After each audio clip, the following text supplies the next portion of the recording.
Jimmy Haslam's name is being tossed around in closed-door calls, and not in a flattering way. As NFL teams quietly engage with John Harbaugh, one obstacle keeps surfacing: ownership. Haslam's long-standing habit of meddling has made the Browns a cautionary tale in league circles. Harbaugh, speaking privately with Cleveland and others, isn't asking for more money or better picks. He's demanding space. He wants to coach without being second-guessed from the top. That's the threshold now, not just who wants him, but who will let him lead without interference. Every team thinks they're ready to win until the coach walks in and starts asking the hard questions. Harbaugh is that coach. And the key one is this: is the environment stable enough to support growth? For SHEDEUR Sanders or any young quarterback, the difference between a career and a bust could come down to whether the organization itself is functional. Harbaugh's terms are a test, not just of interest, but of integrity. If you're into the real story and all the messy twists they don't show on highlight reels, go ahead and subscribe. And if you're sticking around to see how this Browns QB chaos plays out, you should definitely be subscribed. NFL owners are not panicking because John Harbaugh is unemployed. They're panicking because he's in control.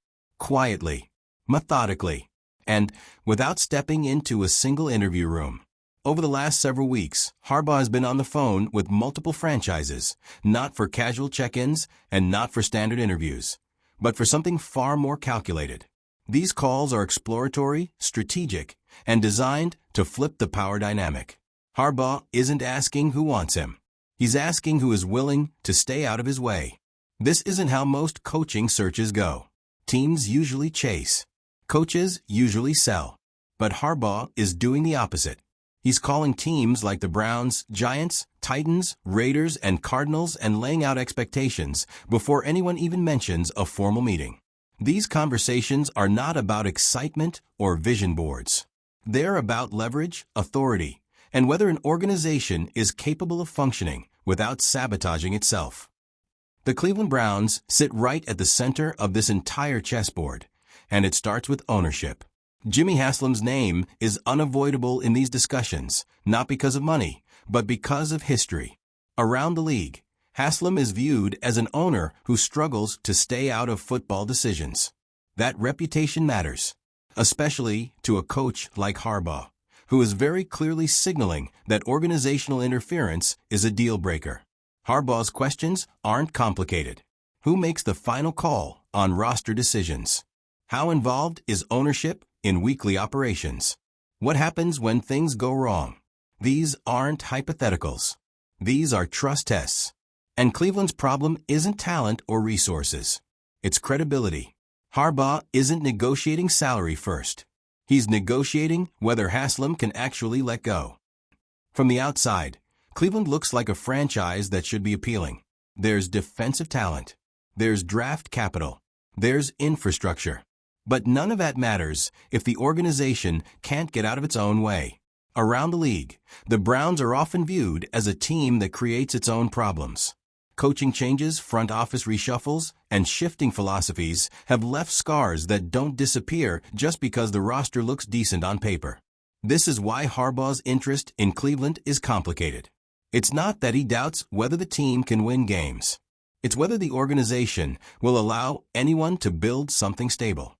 For Harbaugh, stability isn't a buzzword. It's the entire job description. His presence in this conversation matters because it represents the current structure Harbaugh would be stepping into or replacing. Stefanski has dealt with constant evaluation, shifting expectations, and an environment where patience is thin. That reality isn't lost on Harbaugh. He's watching how Cleveland treats its coaches. He's paying attention to how much autonomy actually exists versus how much is promised publicly. When Harbaugh talks about wanting control, this is what he means. Not ego. Not power for power's sake. He wants clarity. Who's responsible when things go right, and who takes the blame when they don't? Cleveland's recent history makes that answer uncomfortable. The quarterback question keeps coming up, and SHEDEUR Sanders is often placed at the center of it. But the conversation is frequently misunderstood. Harbaugh isn't asking whether Sanders is talented enough. He's asking whether the organization can develop any quarterback properly. Sanders becomes a symbol, not a problem. The league knows that young quarterbacks don't fail in isolation. They fail because organizations fail them. Scheme changes, coaching turnover, mixed messaging. Harbaugh's interest in Sanders is tied directly to whether Cleveland can provide a stable environment where development isn't constantly interrupted by chaos above the locker room. What makes these negotiations unusual is that Harbaugh isn't in a rush. He's not campaigning. He's gathering information. Every phone call is a test. Every response from ownership is being evaluated for sincerity. When Harbaugh reportedly asks if he can win with the quarterbacks on a roster, he's really asking something else entirely. Can I work here without fighting the building every day? This is why these conversations are happening quietly. Harbaugh doesn't need headlines. He needs honesty. And by speaking to multiple teams at once, he's creating leverage without saying a word publicly. For Jimmy Haslam, this moment is bigger than landing a coach. It's about reputation.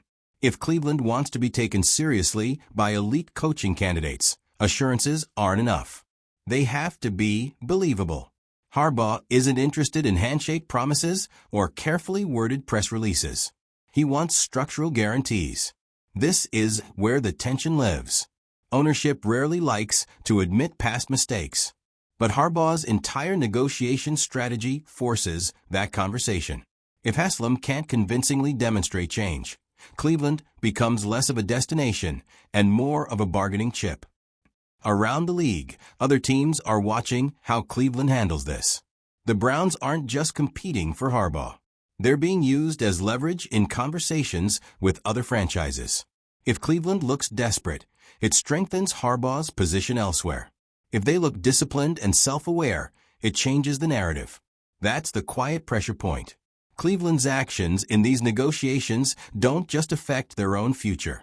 They influence how the entire league views their organizational health. The irony is that none of this is about football strategy.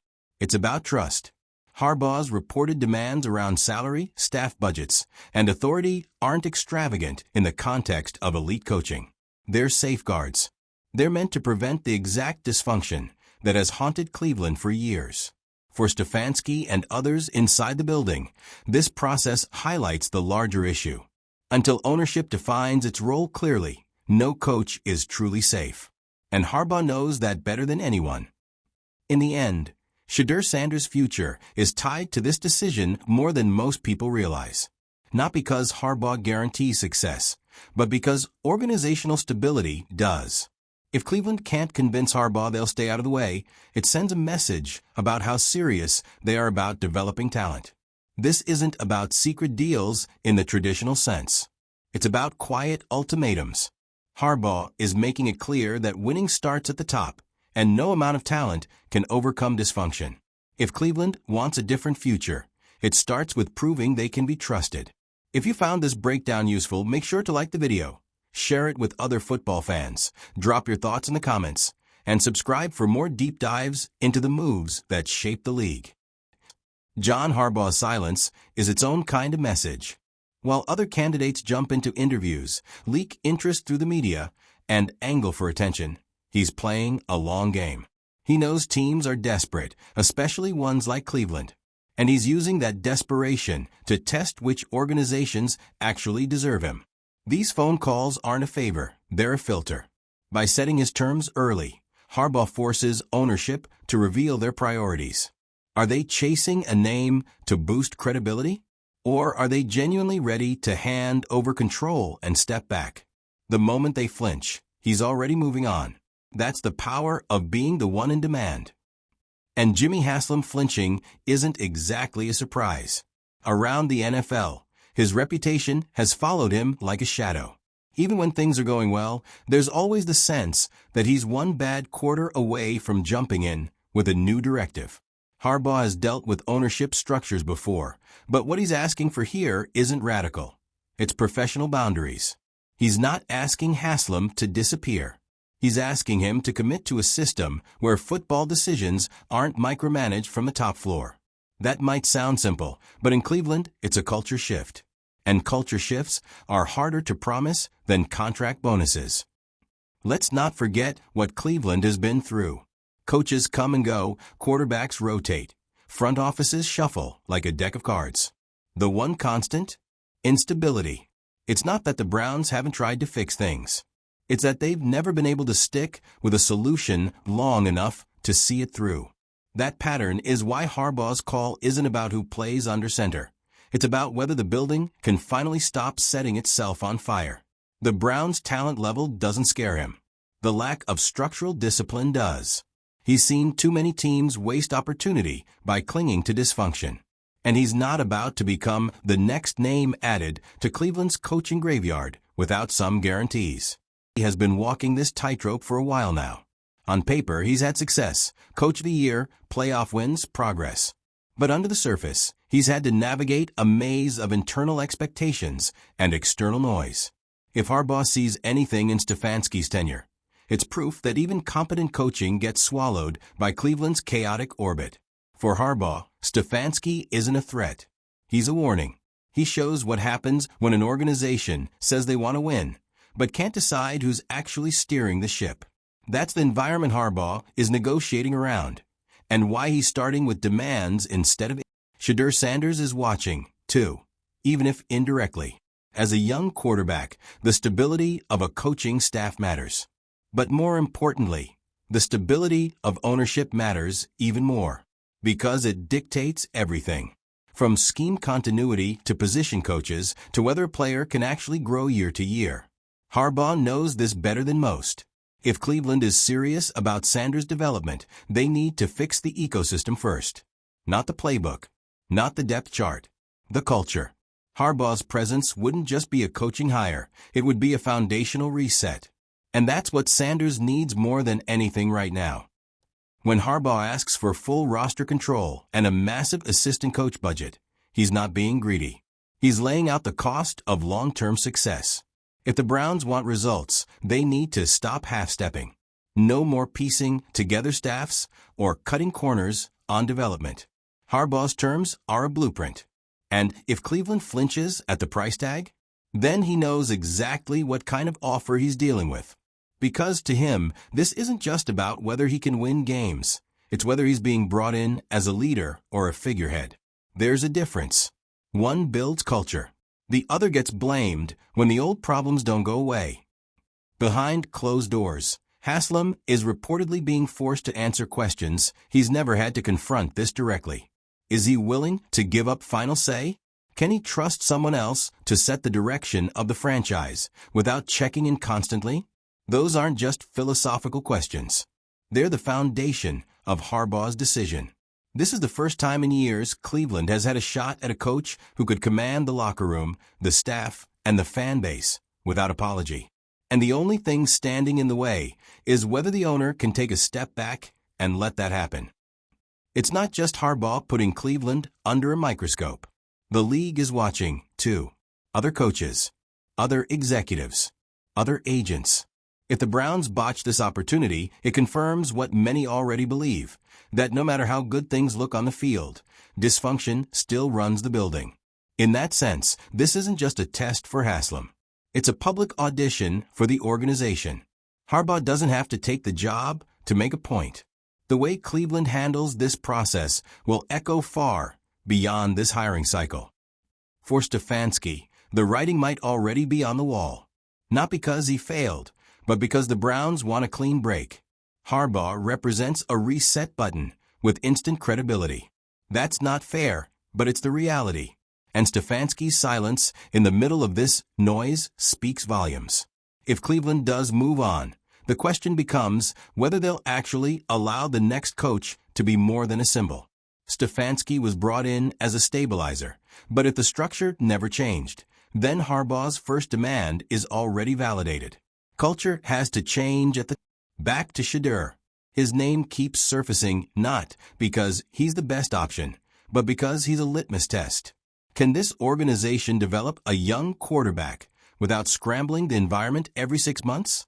Harbaugh's evaluation of Sanders isn't about tape, it's about context.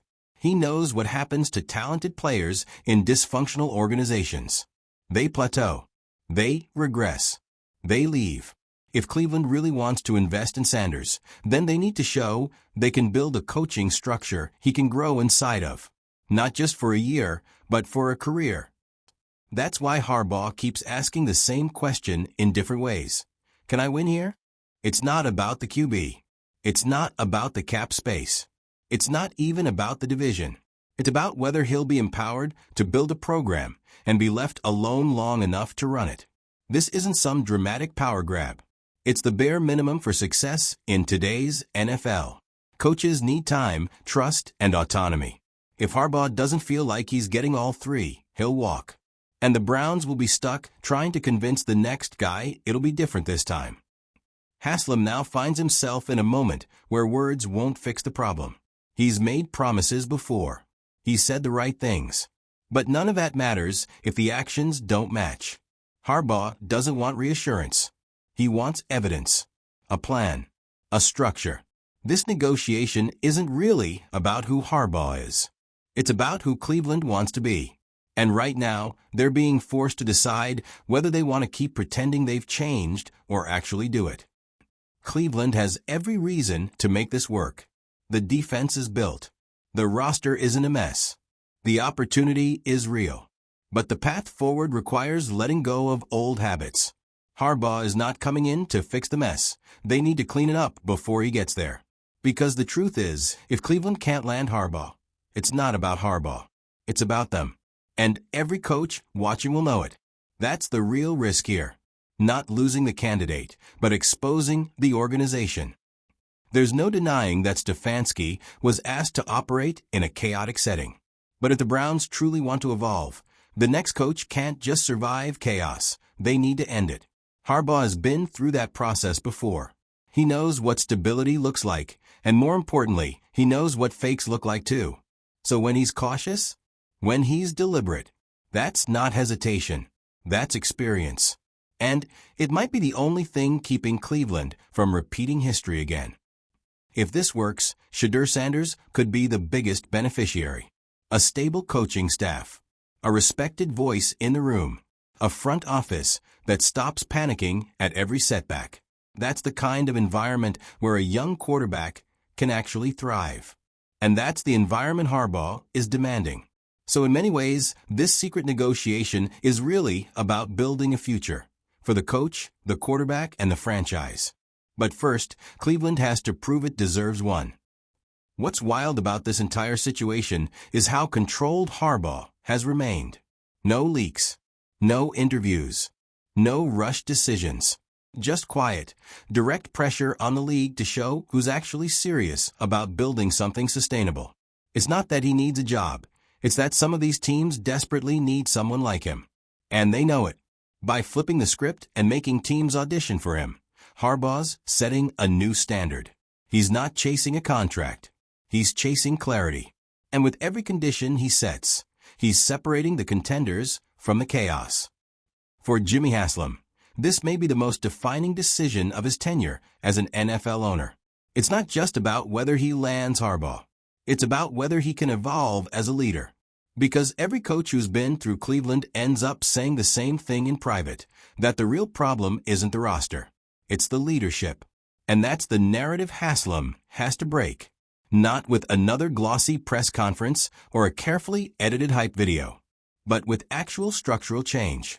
Something that goes deeper than words and shows in every football decision from here on out. And let's be honest, Cleveland fans have seen this movie before. Big name chases, flashy hires, temporary hope, only for it all to unravel the second internal dysfunction shows up again. That's what Harbaugh is diagnosing before he even walks in the door. He doesn't want to be the next failed experiment. He wants to be the turning point. But for that to happen, Cleveland has to stop running the same plays off the field. Because if Harbaugh says no, it won't be because of money or quarterbacks. It'll be because nothing really changed when it mattered most. This situation only underscores this urgency. He walked into Cleveland as the calm voice in a storm. But over time, even calm gets drowned out when there's noise coming from above. His tenure became less about winning games and more about surviving distractions. And now, Harbaugh is trying to avoid becoming the sequel. He's not stepping into a program. He's stepping into a test. If Stefanski couldn't get autonomy after early success, Harbaugh's question is simple. What exactly has changed? Then there's SHEDEUR Sanders, caught in the middle of all of it. A young quarterback whose development could either skyrocket or stall, depending on what happens behind the scenes. It's not about whether he has the arm talent. It's about whether the building has the patience and the structure to develop that talent over time. And Harbaugh knows exactly how delicate that timeline is. He's coached stars before. He understands the pressure, the expectations, and the critical need for support. That's why his interest in Cleveland is so conditional. It's not about just coaching Sanders. It's about protecting him from the same dysfunction that's buried so many before him. Every demand Harbaugh has made tells a story. The assistant budget? That's about hiring the right people and keeping them. The control over roster decisions? That's about avoiding surprise trades and last-minute overrides. The reported $20 million salary? That's less about greed and more about setting a standard. If you want transformation, you pay for it. But even if Cleveland agrees to all of it, the real test comes later, when things get tough, when injuries hit, when losing streaks happen. That's when ownership has to prove it meant what it said. And Harbaugh, more than anyone, is betting they won't fake it for long. So here we are. Cleveland's on the edge of something. Either they pull off the biggest shift in their franchise culture since returning to the league, or they confirm every criticism they've ever received. Haslam holds the keys, but Harbaugh's the one deciding whether it's worth stepping into that building. And if the Browns want to change the conversation for good, it starts with convincing a coach like Harbaugh that this time they're not bluffing. If you're still with us, drop a like, share this video with someone who's been following the Harbaugh rumors, throw your thoughts in the comments, and hit that subscribe button so you don't miss what comes next. This story's not done. Not even close.